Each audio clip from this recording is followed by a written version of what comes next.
és digno, diga, Senhor. Diga, Senhor, Tu és digno. Sabemos que o Senhor está aqui. Amém. Glória a Deus. Dá para chapar mais ainda, hein? João capítulo 15.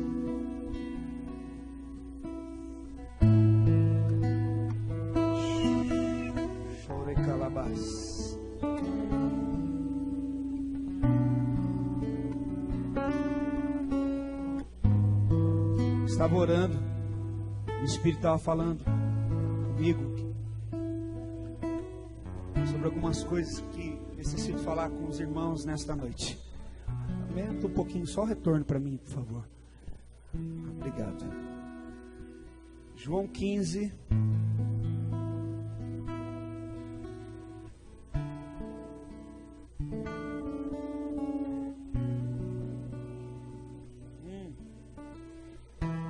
Versículo 13 em diante.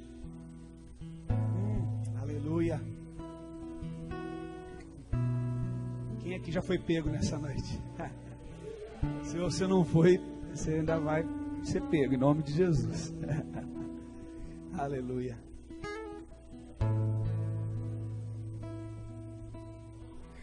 João 15, versículo 13 diz assim: ninguém tem maior amor do que este, de dar a alguém a própria vida em favor dos seus amigos. Repita comigo: em favor dos seus amigos. Aleluia. Versículo 14. Vós sois meus amigos, se fazeis o que eu vos mando. Já não vos chamo de servos, porque o servo não sabe o que faz o seu Senhor. Mas tenho-vos chamado de amigos, porque tudo quanto ouvi de meu Pai vos tenho dado a conhecer. Diga comigo: graças a Deus. A palavra de Deus é maravilhosa.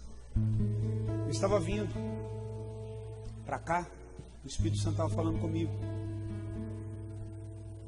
Uma coisa que o Espírito Santo tem falado muito forte comigo nesses dias é sobre remir, sobre remissão.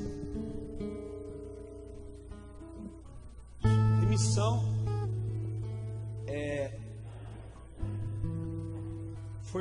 foi o que Cristo fez por nós. Através do seu sangue Ele nos resgatou. É o resgate. Amém? Tomar de volta. Ele nos tomou para si. Mas eu não estou querendo, através do Espírito, falar nesse sentido de remissão. O Espírito tem falado muito comigo nesses dias sobre aquilo que está em Efésios, capítulo 5, versículo 16, que fala: remido o tempo, porque os dias são maus. Quantos concordam que os dias são maus? Nós acabamos de ler um texto onde fala sobre amizade.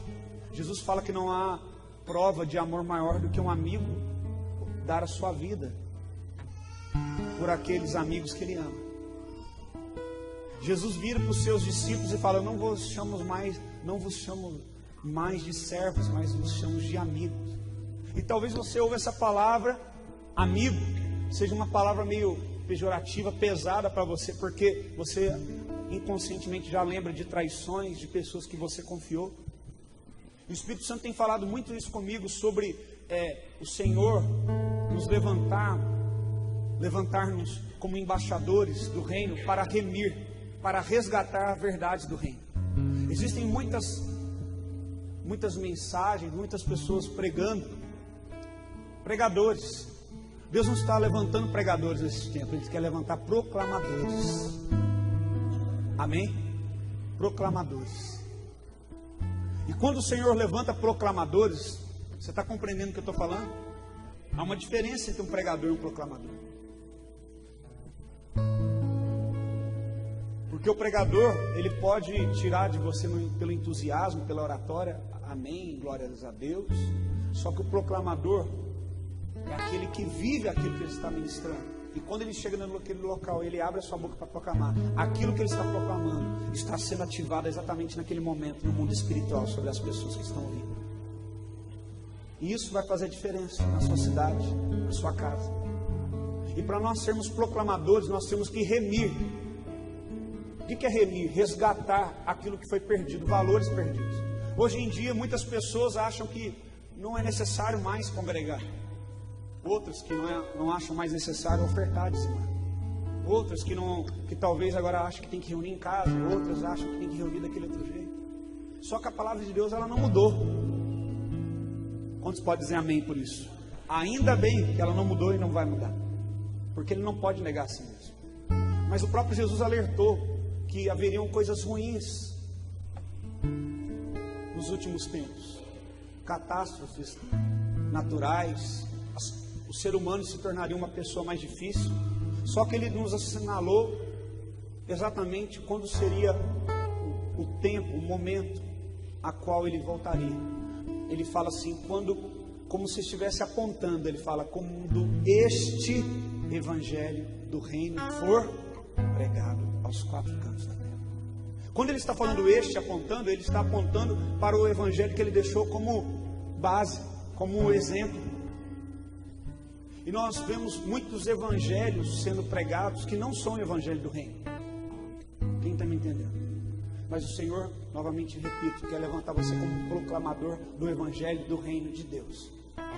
E para isso, você terá que ser um proclamador. Você vai ter que remir o tempo, porque os dias são maus.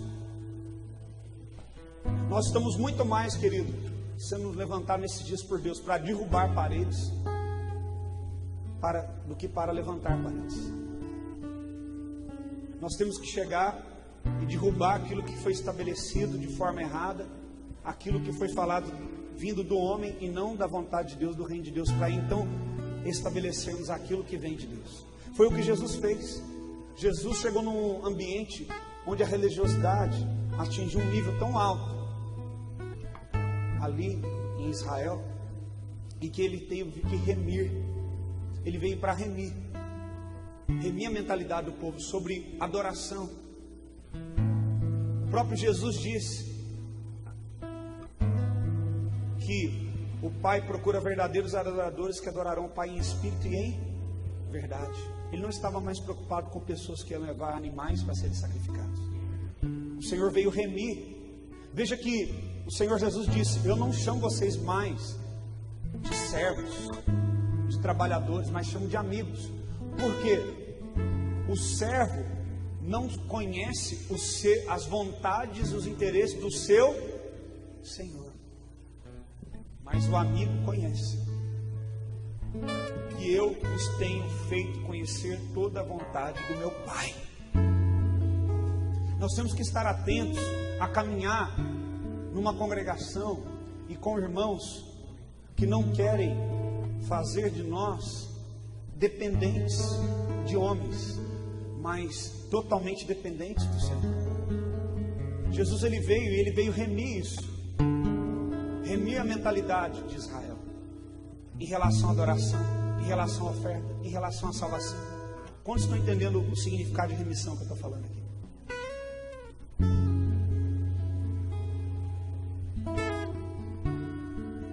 E a palavra do Senhor fala, remindo o tempo que os dias são maus. Está difícil. Muita mentira sendo pregada. Muitas coisas que não estão na palavra. Porque muitos pastores dão mau testemunho. Então, não existe mais esse negócio de eu ter pastor sobre a minha vida. Eu não preciso de alguém para me orientar. Nós precisamos tomar cuidado. Nós precisamos remir conceitos e princípios da palavra.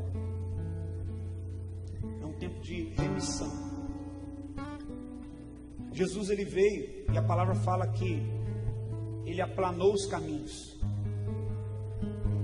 Ele falou que os montes seriam derrubados e aplanados. O que Jesus está falando? Sobre um caminho plano. Não tem mais liberdade para argumentos, opções diferentes. Jesus chega naqueles fariseus que querem apedrejar uma prostituta. E ele vem e reme a mentalidade daqueles que estão ali e têm ouvidos e ouvem. Jesus chega dos homens falam, o que a lei fala sobre adultério? Que se você olhar, né, que se você deitar com a mulher do teu companheiro, tudo você está cometendo adultério. Aí Jesus fala, pois eu vos digo, que tão somente se você olhar para a mulher do teu próximo a desejar, você já cometeu adultério. Jesus fez o quê? Aplalou o caminho. Ele remiu a mentalidade. Porque ele viu que já havia alguns espertinhos que não saíam com a mulher dos outros, mas ficavam o quê? Pecando na intimidade. Porque ele vê a nossa intimidade, o nosso coração. E a palavra do Senhor diz que nos últimos dias o Senhor ele levantaria novamente o tabernáculo caído de Davi. O Senhor veio remir o tipo de adoração que Ele quer que nós ofereçamos a Ele. O tabernáculo de Moisés era um tabernáculo instituído também por Deus, mas um tabernáculo apontado para oferendas, para ofertas, para sacrifícios. E o tabernáculo de Davi não tinha sacrifícios de animais, era adoração contínua, proclamação contínua, intercessão contínua. E ele falou, nos últimos dias eu não quero sacrifícios, eu quero proclamação, intercessão e adoração contínua. É isso que eu quero levantar nos últimos dias. O Senhor quer remir isso dentro de nós, esse entendimento de relacionamento com Deus baseado em troca, baseado em eu te dou isso e o Senhor me dá aquilo. Eu vou na igreja, o Senhor me dá isso. Eu vou te servir e o Senhor me dá aquilo lá. Senhor, eu quero trabalhar para ti. Eu não quero trabalhar para Deus, não. Eu quero ser filho de Deus. Eu quero estar com Ele. Porque o trabalhador, o servo, não conhece o seu Senhor, mas o filho conhece o seu pai. Quem está entendendo, diga amém. Existe um texto, segura aí em João e abra comigo em Salmos, capítulo 90. Amém? Você está ouvindo, querido? Amém? Vocês estão ouvindo? Amém? Salmos 90, versículo 16, diz assim, algo interessante sobre isso que nós estamos falando pelo Espírito nesta noite. Salmo 90, versículo 16, diz assim, aos teus servos manifesta as tuas obras, mas aos teus filhos manifesta a tua... Será que você pode dar um sorriso aí? Você quer ser servo ou você quer ser filho? Eu quero ser filho. Para os servos se manifesta o quê? Trabalho. Para os filhos se manifesta o quê? Glória. Deu até um friozinho na espinha aqui. Glória a Deus. Quantos querem a glória? Ai, Jesus. A palavra de Deus diz, uma palavra profética. O profeta fala assim como as águas cobrem o mar, toda a terra será cheia do conhecimento e da glória do Senhor. Repita comigo, assim como a terra está cheia. Não, vamos começar de novo. Deu chute em mim. Vamos lá, fala assim como as águas cobrem o mar, toda a terra será cheia do conhecimento e da glória do Senhor. Para que a terra seja cheia da glória do Senhor, ela antes precisa ser cheia do mais alto, do conhecimento. E a palavra de Deus nos orienta ao quê? Nós devemos prosseguir, que nós devemos nos empenhar em alcançar, em conhecer a Deus. Sabe você que tem 8, 10, 20, 30 anos, louvado seja Deus que você serve a Deus, mas você teve as suas decepções, você, não, eu já vi de tudo, eu já sei de tudo, eu sei como é que é esse negócio. A palavra de Deus fala, quão insondáveis são seus caminhos, quão imensuráveis. Quem deu o primeiro para que fosse restituído? Querido, a verdade é que nós estamos rasos. Fala para o seu irmão, soldados rasos. A Bíblia diz que as armas da nossa milícia, lá em Coríntios, são poderosas em Deus para destruir o quê? Fortalezas, anular sofismas e destruir também toda a altivez, todo argumento, levando o cativo à obediência, ao conhecimento de Cristo. Deixa eu te falar, quando fala de remir o tempo, o Espírito Santo, através da palavra, através dos proclamadores que estão proclamando, eu creio que eu sou um proclamador aqui nesta noite, ele vem para ativar em nós as verdades do reino e jogar por terra toda mentira que foi um dia lançada dentro de nós. Há fortalezas muitas vezes dentro do meu coração, do seu coração, porque você tem um conceito, um entendimento, segundo aquilo que você ouviu, a experiência que você teve sobre o reino, que não é o reino. Dentro de nós existem fortalezas que precisam ser derrubadas. Eu não gosto muito de ficar pedindo, mas olha para o seu irmão e fala para ele assim: meu irmão, balança o ombro assim, olha, e fala para ele: você precisa se desarmar. Nós precisamos, querido, para o Espírito de Deus agir em nós, nós precisamos antes nos desarmar. Eu vejo uma igreja hoje, por onde eu passo, muito armada. Agora vai falar de dinheiro. Já sei, aqui não me engana mais não. Vou lá no banheiro, ó. Não, agora eu já sei o que ele vai fazer. Ele vai empurrar os outros caírem. Já sei, eu já vi, sei tudo esse negócio, como é que funciona. Você viu algo que aparentava ser o reino, mas não era o reino. Por quê? Porque quando você olha algo, preste atenção, ó. Quando você olha algo e fala em identificar, aquilo ali eu conheço, isso aí eu já vi um dia, isso é o reino. Não é o reino, sabe por quê? Jesus falou, os fariseus chegaram e questionaram Jesus e falaram assim, ó: Jesus, ele é muito louco. Eu leio a Bíblia e começo a dar risada. Ele é muito louco, cara. Eu sou tão feliz, eu sirvo Jesus, que na faculdade os caras chegou em mim um dia e falou assim: ei, vamos sair ali e tal, vamos fumar um que não sabia nada dessas coisas. Não, vamos ali. Não é possível, você fuma maconha, que você é feliz desse jeito. Não, o negócio é Jesus, né? Eu nunca fumei esse negócio, não, cara. A alegria do Senhor é a nossa força, é. Os fariseus vão lá e dizem para Jesus assim: quando é que o reino vem? Eles perguntaram o quê? Quando? E ele responde para os caras: como? Ele é piadista, né? Eu pergunto a você: quando é que você vem? Eles falam: então eu vou pôr uma roupa lá, eu vou pegar o carro, aí eu vou com essa roupa aqui lá. Não, Cristiano, quando que você vem? Que hora você chega? Não, sabe aquela roupa minha que você sempre me vê? Eu vou com aquela roupa. Você está ficando louco, eu estou fazendo uma pergunta, você está respondendo outra coisa. Eles perguntaram: quando que o reino vem? Jesus olhou para eles. Eles estavam sempre tirar uma com Jesus. Às vezes Jesus dava umas tiradas neles também, né? E Jesus olhou para ele e falou: o reino não vem com visível aparência.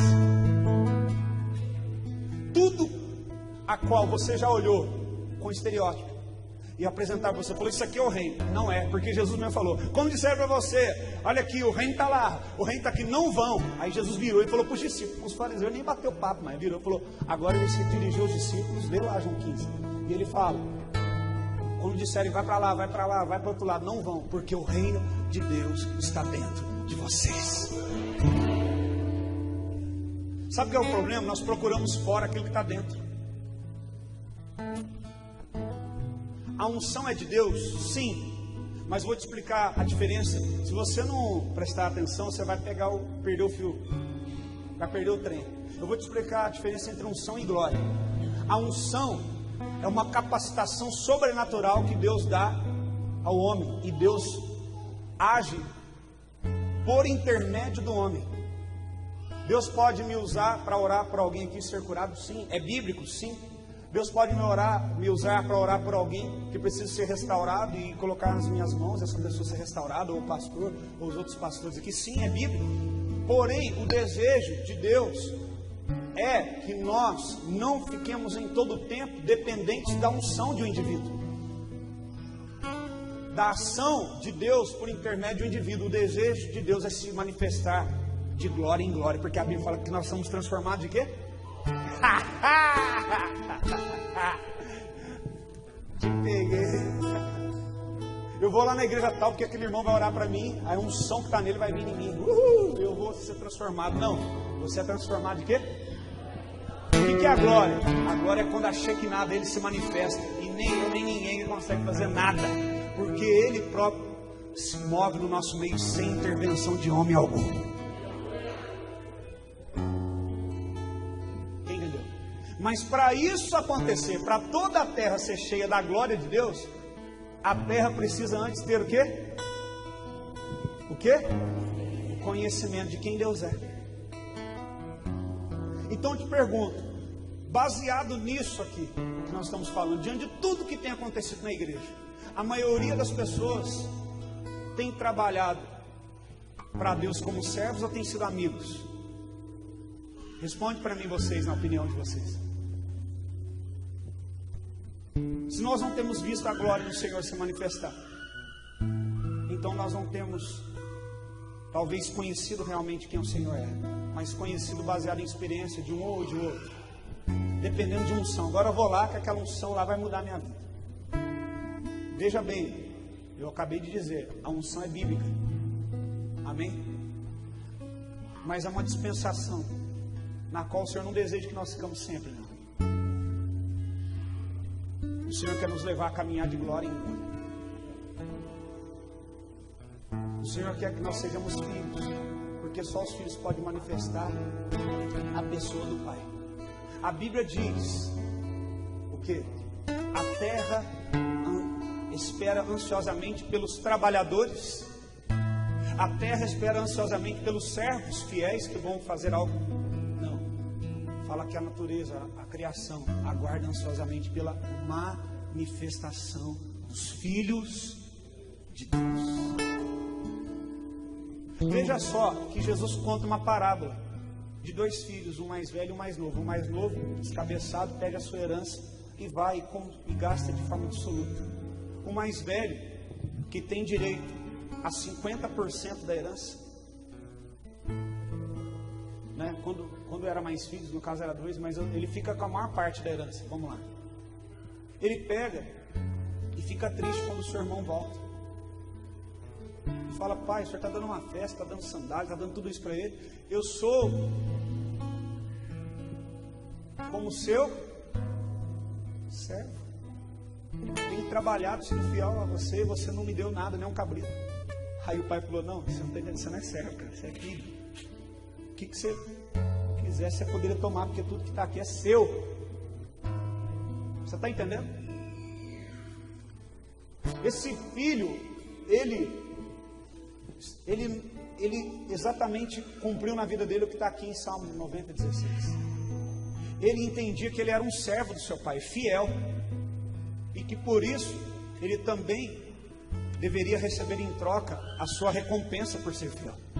Quando o pai recebeu, preste atenção aqui em nome de Jesus, o irmão mais novo, e mesmo sem merecer, ele deu sandálias, ele deu vestes, ele deu anel, ele deu uma festa. Ele ficou incomodado, porque ele não entendeu que a relação de filho e pai é assim. Mesmo sem merecer, o pai cuida de nós. Mesmo temos falhado, o pai faz o quê? Nos recebe quantas vezes for necessário. Quem está entendendo? Mesmo sem merecer. Agora, a relação de funcionário e patrão é o quê? Se você não corresponde à altura, você é o quê? Mandado embora. Não tem relacionamento, não tem conversa. Ou você produz ou você produz. A relação de um servo com seu patrão é uma relação de troca. Você me presta serviço e em troca te dou isso. E esse filho tinha exatamente essa mentalidade de servo. Por isso, para ele, o pai se manifestava aos olhos dele como um patrão e só manifestava dando serviço para ele. Ele se sentiu injustiçado, porque na visão dele o filho não merecia. Mas ele não entendeu que ele não estava numa empresa ou numa fazenda, ele estava na casa do pai. Você precisa entender isso, filho. Que você está na casa do pai. Que você é filho. E que para o filho, Deus não quer manifestar serviço, Deus quer manifestar a glória. Então você vai sair e vai pregar os quatro cantos dessa cidade. Isso não vai ser pesado para ninguém dessa igreja, porque isso não será encargo, isso será honra para o Pai. Honrar a glória do Pai. Então quando o pastor falar: gente, intercessão,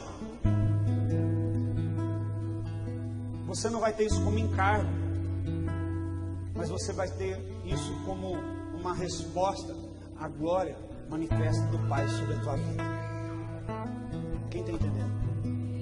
Receba essa palavra do teu Espírito. A palavra de Deus diz aqui em Salmos 26, 25, se eu não me engano, no versículo 12, 13 e 14. Meu irmão, não dorme não, tá? Não vou olhar não para não denunciar, mas tem uns dormindo aí atrás de mim.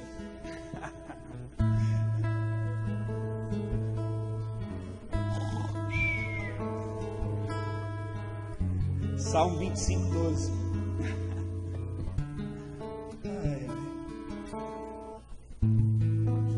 Diz assim: o homem que teme ao Senhor, Ele instruirá no caminho que deve escolher.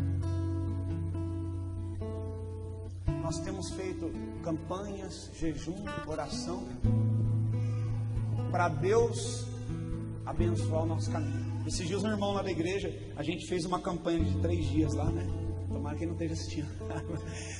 E aí, agora que eu lembrei, estou sendo gravado. Mas vou falar, agora já foi. Esses pregadores, esses proclamadores que não estão acostumados a ser gravados, né, irmão? Isso não é tão... Ao vivo? Beijo pro meu pai, pra minha mãe, que nem eu desce que semana passada. Pai, mãe, deixa eu ver. Você mandou beijo pra sua família, né? Semana passada eu assisti lá. Eu vi. Ai, ai. Tá vendo? Todo mundo achando que aqui é uma coisa séria. Tô atrapalhando. E aí ele falou pra mim assim, mas aí eu fiz uma campanha com a igreja lá de oração, um propósito. Deus tocou no meu espírito a gente levantar nas madrugadas para orar durante aquela semana. Um propósito de buscar o Senhor. E aí ele falou pra mim assim, mas qual que é o propósito dessa oração? Eu falei assim, buscar a Deus. Aí sabe o que fez? Não falou mais comigo. Ai, ai. Por quê? Foi criado essas palavras disso eu não sei falar mais de uma vez. Eu já consegui falar uma vez, não sei se falar isso. Foi criado um estereótipo, quase que não saiu, de que quando nós buscamos a Deus tem que ser por troca de algo que nós precisamos. A ponto esses dias um outro irmão ficou escandalizado a explicar para ele que jejum não é para você pedir alguma coisa em troca para Deus. Ele falou, nossa, então eu estou jejuando a vida inteira errado. Eu falei, não, eu expliquei, o jejum é isso. Ah, então tá bom. Isso é remir, querido.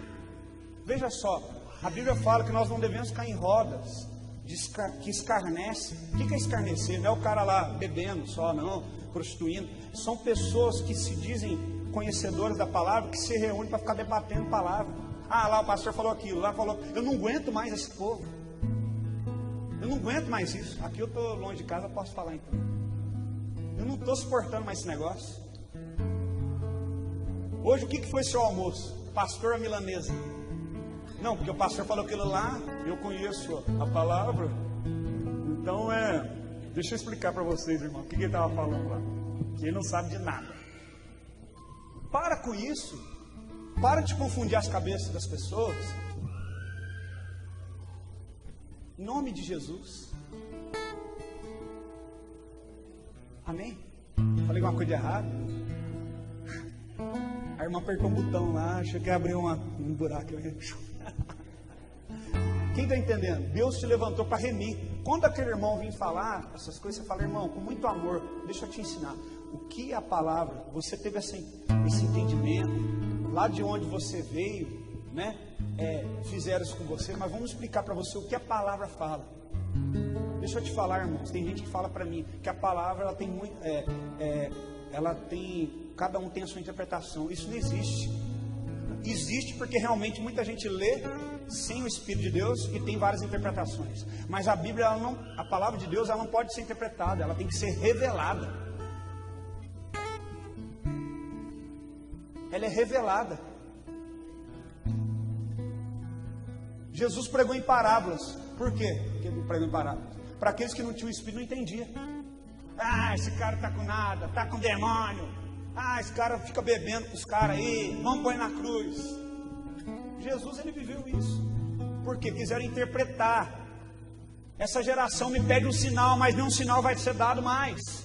Jesus falou, desce da cruz, faz isso, faz aquilo. Lá. Jesus falou: vocês são chamados meus amigos, porque eu tenho os feito conhecer tudo que o Pai me mostrou. Quem entendeu? Esse é o desejo de Deus, que você não pare. Dia e noite, a sua busca tem que ser: eu tenho que conhecer a Deus, eu tenho que entender o que está na mente de Deus, eu tenho que entender o que Deus está falando aqui. Eu tenho que orar, eu tenho que buscar, eu tenho que ruminar o que está aqui. Tem gente que prega tanta batata frita, tanta bobagem. Provai-me nisso, diz o Senhor. Senhor, eu estou te provando. Se o Senhor não fizer isso, não é isso que está escrito lá. Provai-me nisso, diz o Senhor, significa provar de mim. Degusta, experimenta. O Senhor está te convidando para você provar dele, experimentar dele, conhecer, intimidade. Aí o texto aqui fala que o homem que teme ao Senhor, ele instruirá o caminho que ele deve escolher. Você escolhe o caminho que você quer. Pastor, ore por mim. E você sai e escolhe o caminho que você quer. Aí quando você quebra a cara, você vem e pede o quê? Por que Deus fez isso comigo? Porque você tem orado para Deus abençoar o teu caminho. Deus não quer abençoar o teu caminho. Deus quer pegar o seu caminho, acabar com ele, e quer colocar você no caminho dele. Porque o caminho que é abençoado é o caminho que ele tem para você, não o caminho que você tem. Você quer que ele benze o seu caminho. Deus, benze o meu caminho aqui, ó. Vamos benzer. Não, ele não é benzedeira. Ele já tem um caminho determinado para você. Aqui está falando: ele instruirá aquele que teme, ele instruirá o caminho que ele deve escolher. Mas para isso você tem que confiar sua vida nas mãos do Pai. Ah, mas eu vim lá da outra igreja, mas a religião... Esquece, eu estou falando do Pai, não estou falando de religião. Ninguém está perguntando se é evangelho, se é espírito, você está perguntando se você quer ser filho.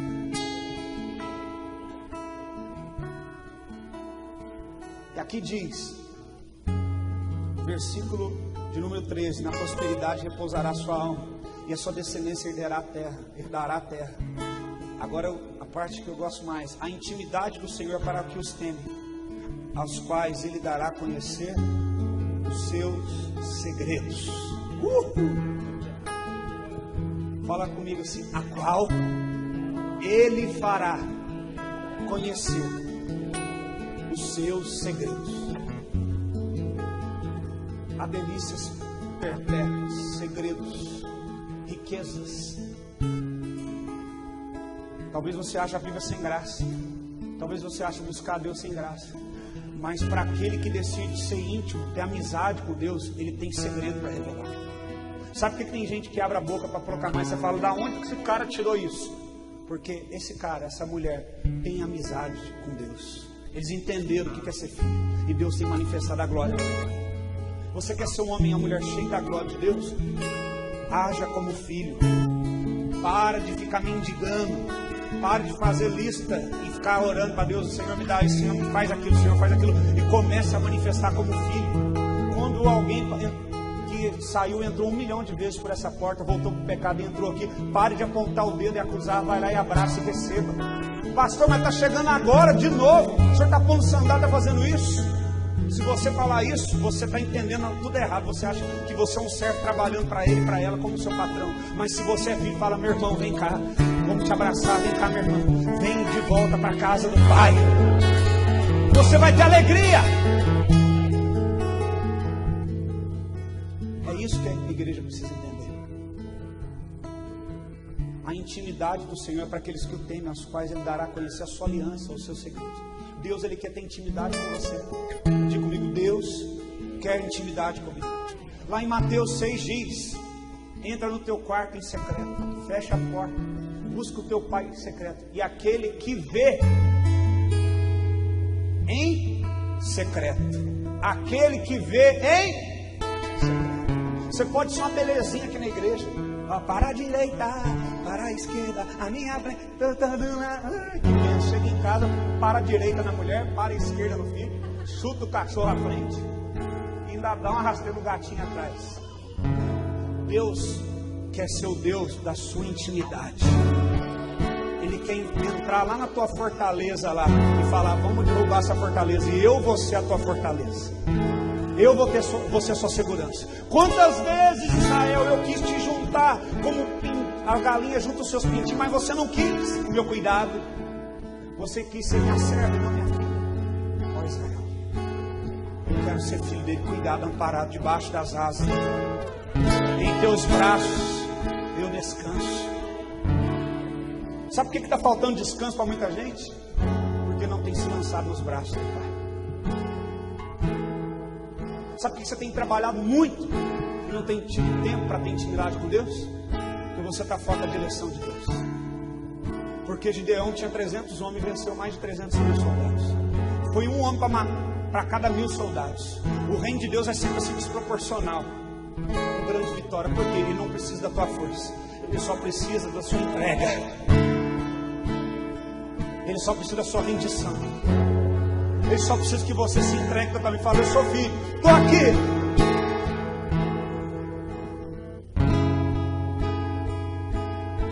Meu pai não precisa pedir 2 vezes para mim.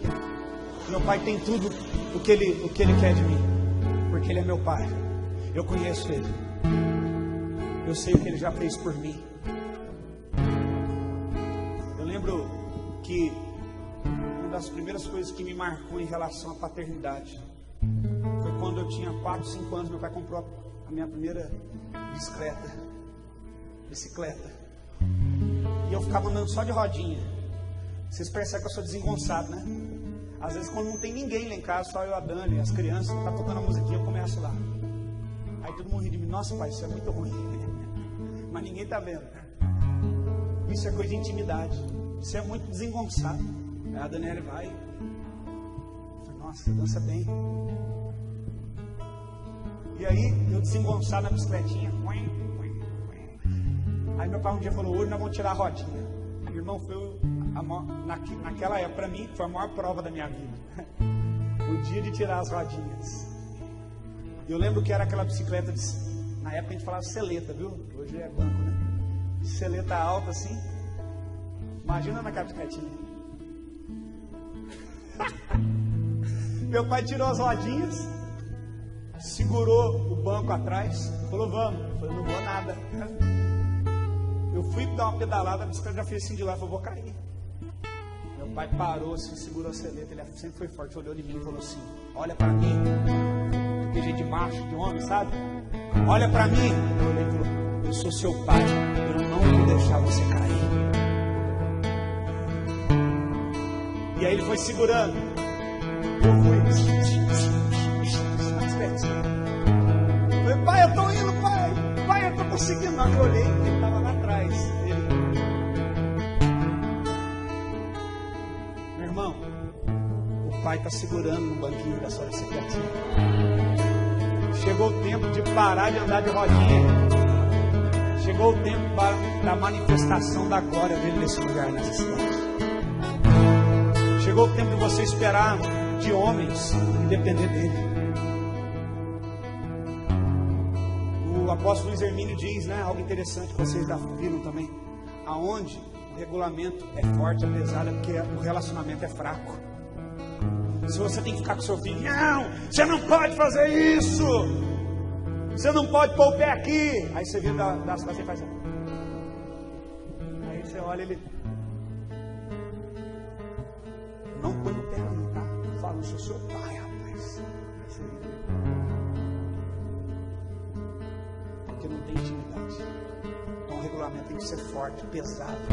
Muitas igrejas punem, muitos líderes puniram seus discípulos, obreiros que chegam nas congregações hoje, porque nós pastoramos cansados. Talvez isso aconteça aqui, com marcas. As esposas cansadas, os filhos cansados, porque foi colocado um peso, um encargo, um legalismo. O legalismo foi forte porque não havia relacionamento. Sabe por quê? Esse seu antigo pastor, não estou querendo falar mal de pastor aqui, mas não orava com você, não abraçava você, não cuidava de você, não sentiu o que você estava sentindo. Ele queria o seu serviço. Ele te viu como servo e você o viu como Senhor. deveria dar. Mas Deus sempre levanta pessoas que são como pais espirituais, que nos acolhem, que nos ensinam. Eu lembro de pastores maravilhosos que eu tive, que até hoje marcaram minha vida, porque eles se deram presente, eles foram amigos, eles doaram as suas vidas. Queridos, deixa eu falar uma coisa para você. Eu sou pastor. Só quem é pastor sabe o que um pastor passa. Como tem sido difícil ser pastor nesses dias.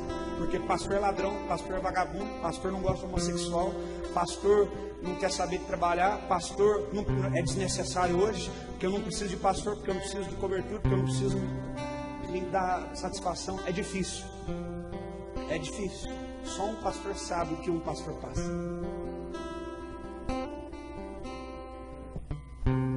Mas sabe por que a gente não desiste? Porque eu sou filho. Eu não trabalho com as pessoas. Eu não trabalho nem com meu pai. Eu estou manifestando a glória dele. O caráter dele. Nada parou Jesus, nem na cruz, nem em lugar nenhum. Sabe por quê? Não foi pesado, pai. Ele falou: Pai, agora vem. Glorifica o teu filho agora. Porque tudo que o Senhor pediu eu fiz. Quando você tem intimidade com Deus, quando você glorifica Ele, a glória dele se manifesta em você. Enoque, a palavra de Deus diz, já não era mais. Andou com Deus, já não era mais. Por isso Deus o tomou para si. Querido, eu quero isso. Eu quero ter intimidade com Deus a ponto de não ser mais eu quem vive, mas Cristo vive em mim. Paulo estava na cadeia. E aí, como é que está na cadeia? Eu, Paulo, escravo com Cristo. Ele nunca escreveu: sou escravo de Roma. Aqueles miseráveis me prenderam. Ele estava preso e não dava o braço a torcer. Sou escravo com Cristo, porque ele está comigo aqui, ele é meu amigo. Porque eu estou glorificando ele aqui na cadeia, eu estou ganhando almas, eu estou pregando, eu estou fazendo a vontade dele. O filho é livre, ele não tem sofismas, ele não é um carente emocional, porque ele tem toda a atenção e amor do Pai. Você fica correndo atrás: pastor, mas o senhor não lembrou que eu não vi, o senhor não lembrou do meu aniversário, pastor, o senhor não ligou para mim. Você não é carente disso, porque você tem o amor do Pai. Ainda que nós venhamos falhar no nosso empenho em querer te servir, nós somos debilitados, o Pai supre todas as suas necessidades. O amor do Pai. Para de agir como escravo, como servo, seja filho, porque o filho, a ele será manifestada a glória do Senhor. Deus convidou Adão para ter relacionamento com ele, terminando. E ele, na viração do dia, sempre estava com Adão, tendo relacionamento, tendo intimidade. E eu acho muito triste que aqui em Gênesis, no capítulo 3, certo dia, Deus foi novamente ao jardim. O jardim, lugar de intimidade que ele fez para estar com o homem, para se relacionar. E aí o homem fez exatamente aquilo que Deus pediu para ele não fazer. Nós temos que tomar cuidado para não quebrar nossa aliança com o nosso Pai, porque a desobediência, o pecado gera morte, e a primeira morte que é estabelecida na desobediência é a morte entre o relacionamento meu com o meu Pai, com o meu Deus, e depois disso sucessivamente vai morrendo tudo na minha vida, frieza espiritual, todas as áreas da minha vida. Então quando Adão, aqui no versículo 9, no versículo 8 em diante, diz 3:8: quando ouviram a voz do Senhor que andava no jardim pela viração do dia, esconderam-se da presença do Senhor. Quando o Senhor chegava, eles sempre se manifestavam à presença do Senhor e relacionavam com o Senhor. Mas naquele dia foi diferente, eles fugiram da presença do Senhor. Eles fugiram de ter intimidade, porque eles perderam o temor. A intimidade é para quem tem temor. E aqui fala que eles se esconderam. O homem e a mulher se esconderam ali no jardim. E no versículo 9 diz: e chamou o Senhor Deus o homem e perguntou: onde estás? Repita comigo: onde estás? Aqui no original, quando Deus está perguntando sobre Adão, Ele não está perguntando aonde Adão estava geograficamente, porque Deus é onisciente, Ele viu exatamente onde Adão estava escondido. Mas no original Ele está querendo dizer: em que você se tornou. Eu criei você para uma intimidade e um relacionamento comigo, e nisso havia um princípio que não poderia ser quebrado. Você quebrou. A partir do momento que você quebrou esse princípio, quebrou a relação comigo, você se tornou em algo a qual não foi algo que eu te formei. A quebra do relacionamento nosso com o nosso Deus, de intimidade com Deus, nos torna em algo ou em alguém que não é aquele a qual o Senhor fez, formou e transformou para a sua glória. A glória de Deus, querido, em nós, nos livra de quem realmente nós somos.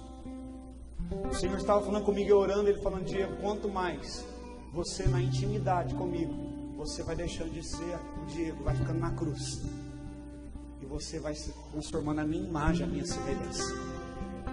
Por isso que o apóstolo fala que o véu foi arrancado, e agora ele vê por um espelho, como por um reflexo, o Senhor. Por que nós vemos como um reflexo?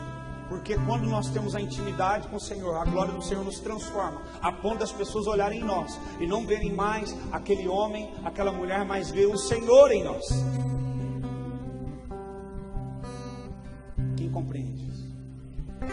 Então, as armas da nossa milícia serão poderosas em Deus e não carnais. Então, no lugar da ofensa, em vez de você responder com a arma carnal que é a ofensa, você se cala e usa a arma espiritual de se calar. Quando alguém te agride, te persegue, ao invés de você revidar, você usa a arma espiritual, porque você tem intimidade com Deus, e a glória do Senhor tem se manifestado em você e transformado você de glória em glória. E então você responde com uma arma espiritual, que é o perdão. Foi assim que Jesus venceu, porque em tudo que Ele fazia, Ele manifestava quem o Pai era. A glória do Pai estava nele.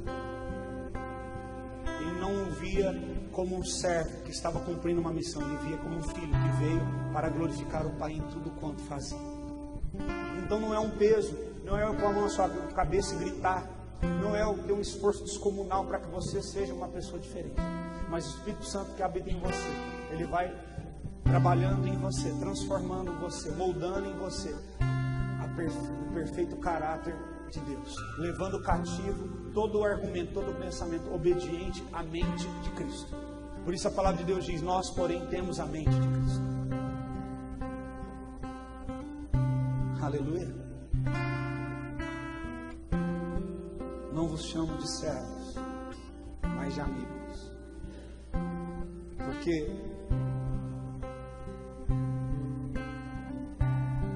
o servo não conhece o seu Senhor, mas o filho conhece o seu Pai. Para terminar, João 10:30 diz: eu e o Pai somos um. Fica essa palavra na sua mente: eu e o Pai somos um. E o desejo dele é que você seja um com o Pai, que você conheça ao Pai, conheça a Deus. Conhecer a Deus é muito mais além do que vir na igreja e ouvir alguém proclamar. Conhecer a Deus é muito mais de você vir nos cultos semanais e jejuar ou se consagrar. Conhecer a Deus vai muito mais além disso. Vai em você fechar a porta do seu quarto, desligar o abençoado celular, desativar o seu Facebook, desligar a energia para ninguém tocar a bendita da campainha, e você dizer: Senhor, senta aqui comigo, fica comigo aqui no meu quarto, fala comigo aquilo que está no teu coração, revela a minha tua vontade. Intimidade, Senhor querido, tem que ter tempo gasto, tem que se gastar tempo, tem que se investir, tem que se aplicar. Não é algo construído da noite para o dia. O Senhor quer que você deseje essa intimidade com Ele. Lembre disso: eu e o Pai somos um. E lembre de Salmo 90, verso 16, que diz: os servos, ele manifesta o serviço, e aos filhos, ele manifesta a sua vida. Eu queria convidar você a ficar com os olhos fechados, refletindo nessa mensagem. O que Deus falou com você nessa noite? Talvez você esperava ouvir outra coisa, mas eu tenho convicção que é isso que o Pai quer que você ouça nessa noite. Porque esta cidade aguarda a manifestação dos filhos. Esta cidade aguarda a manifestação dos filhos de Deus. Porque os dias são maus, nós devemos remir o tempo, remir conceitos errados. Ah, mas todo evangélico é assim. Ah, mas todo pastor é assim. Não, nós estamos aqui nesta cidade. Pode apagar a luz, feche os teus olhos, para remir isso, para resgatar o conceito perdido e trazer o princípio do Pai.